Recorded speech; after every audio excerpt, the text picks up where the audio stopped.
Hey everyone, it's Tim. Welcome back to my channel. Today I have a non-book related but sort of related kind of video that I want to walk you through. So if you're a fan of fantasy illustration, whether it be from Dungeons and Dragons, Magic the Gathering, just fantasy novels in general, then you're gonna find this video really interesting. A couple months ago, my family and I had the opportunity to go out to the Norman Rockwell Museum in Stockbridge, Mass. We were on a little vacation doing some hikes and stuff, and we figured we'd go check it out.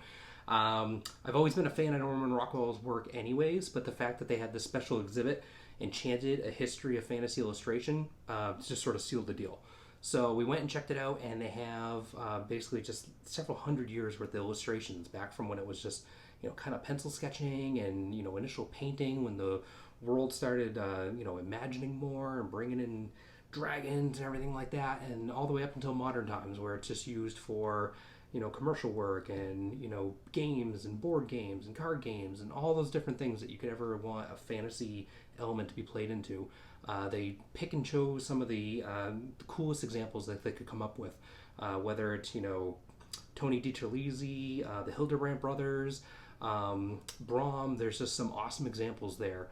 So I had the opportunity to walk through with my camera. They allowed some non-flash photography, and I'm going to show you some of my examples. And one that I kind of really want to show how much I love fantasy illustration is, I've been playing Magic since 1995, and a couple years ago I had the opportunity to meet Christopher Rush at a Grand Prix, and I'll show you a zoomed-in version, but he basically kind of off the cuff modified his original lightning bolt to make it look like it was the Emperor electrocuting Darth Vader at the end of Return of the Jedi.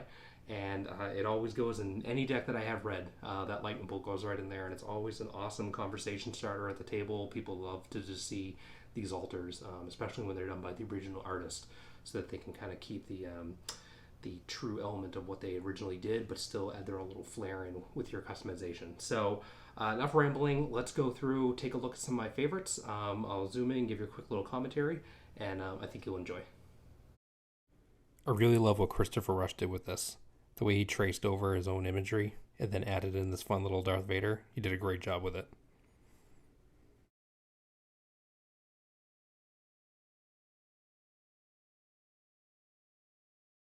This one's really cool and one of the oldest that we saw. It's the Black Eagle of Prussia, made by Gustave Doré, and it goes over a battle from the Prussian War, basically showing an angel defending French soldiers with an eagle coming down trying to attack them.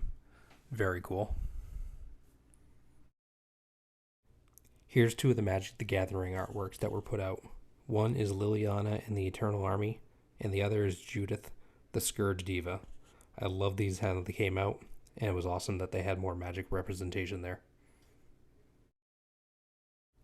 Here we see Daenerys Targaryen, made by Gary Gianni for Storm of Swords by George R. R. Martin. It's a great little sketch. It's just pen on paper, and it looks really cool for what it is. Here's one of my favorites from the whole exhibit. It's a newer one from 2010 by Greg Hildebrandt, entitled Smog Destroys Lake Town, obviously from The Hobbit. I grew up playing Magic the Gathering and seeing lots of cards by Tim and Greg Hildebrandt, known as Brothers Hildebrandt, and just to see another one of their works there on display was awesome. I really like this one. If you haven't been able to tell by now, I'm a fan of Magic the Gathering. Here's a card and painting known as Dub by Bastien Lecouf de Harm, made in 2018 for the set Dominaria. I've been a big fan of Tony DiCerlisi for years between Dungeons and Dragons and Magic the Gathering, so to see another one of his here for a common house boggart was really cool. I like this one. It's a really cool dragon painting. It's acrylic by Scott Fisher and entitled Beta.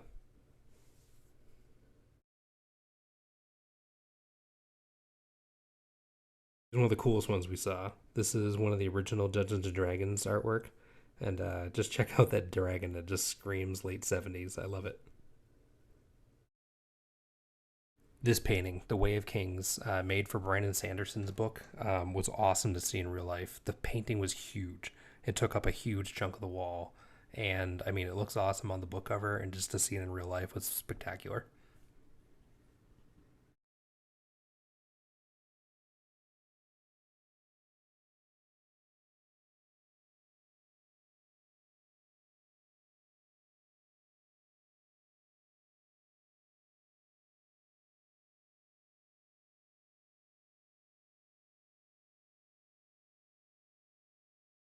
All right, so I hope you enjoyed that as much as I did. My wife and son, we walked through, we loved it, it was great, and I hope that they do something like this again. Maybe as kind of like a little tour going around. I know the Worcester Art Museum is right near where we live. Maybe somebody could do something like that. Maybe they could do it down at the Met in New York. But either way, these works should travel around and be enjoyed by all. I'm glad that I live close enough to happen to check it out. But if you haven't checked it out yet, you have until October 31st of this year. This is 2021. And that, is, again, is Stockbridge, Massachusetts. Go online, check out the Norman Rockwell Museum. They also have a big sculpture exhibit going on outside. And they actually kind of retooled the gift shop. And they have tons of different things from like R.A. Salvatore's Forgotten Realms. They got some like Dritz art. They have D&D things. They kind of really retooled it to be in the fantasy element. So it was really cool. It was a great trip. So go check it out and let me know in the comments down below what you think. And I hope you enjoy. All right, thanks. Bye.